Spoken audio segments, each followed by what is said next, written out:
નમસ્કાર ખેડૂત મિત્રો, હું એચ.જી. ચોપડા, નિવૃત્ત ખેતીવાડી મદદનીશ, કૃષિ યુનિવર્સિટી જુનાગઢ અને હાલ મારુતિ એગ્રો ધારી.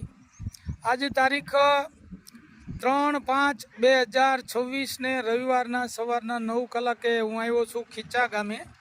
ગામ ખીચા છે, તાલુકો ધારી, જિલ્લો અમરેલી.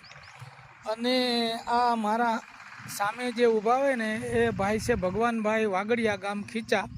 આ એમના છે ને 2 વીઘાના પોણા 2 વીઘાના મગ છે. એટલે ઘણા દિવસ પહેલાં, મતલબ મહિના પહેલાં એમને હું અહીંયા નીકળ્યો એટલે મેં એમને કીધું કે ભાઈ તમારા મગમાં આવી પરિસ્થિતિ કેમ છે? તો કે કંઈક કુકડ છે અને વધતા નથી. એટલે મેં કીધું મારા ધારી ખાતેના મારુતિ એગ્રોમાં આવજો એટલે તમને હું સારી દવા આપીશ.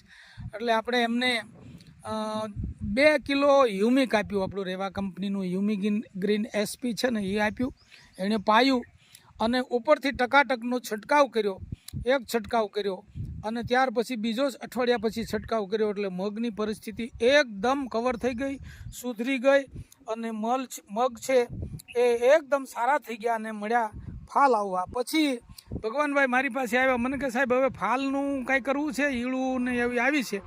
એટલે આપણે રેવા કંપનીનું આ જે ભગવાનભાઈના હાથમાં જે ગ્લેડિયેટર છે એ 20 મિલી અને એના બીજા હાથમાં છે એ ફેન્ટાસ્ટિક ફાલનું એ 15 થી 20 મિલી. એના બેયના આપણે 2 છંટકાવ કર્યા છે.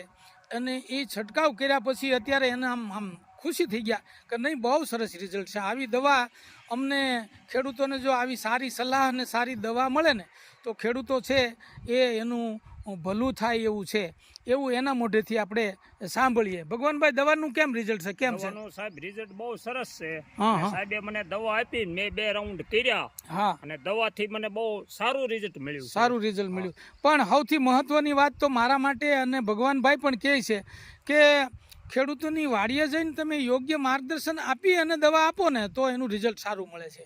એટલે હું તમારી વાડીએ આવું છું. અમારો કેટલામો ધક્કો છે? લગભગ પાંચમો ધક્કો છે.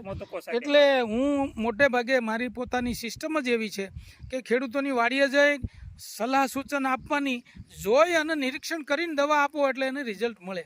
એટલે આ જે રેવા કંપનીની જે ફેન્ટાસ્ટિક અને ગ્લેડિયેટર હીરો માટે છે એનું રિઝલ્ટ જબરજસ્ત છે.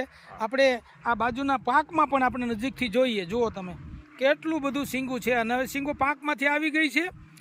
અને અત્યારમાં જ ભગવાનભાઈ ફોન કર્યો, સાહેબ શીંગું બધી પાકી ગઈ છે, કાળી પડી, સુકાવા મળી, પણ નવો ફાલ બધો આવતો જાય છે, એનું મારે શું કરવું?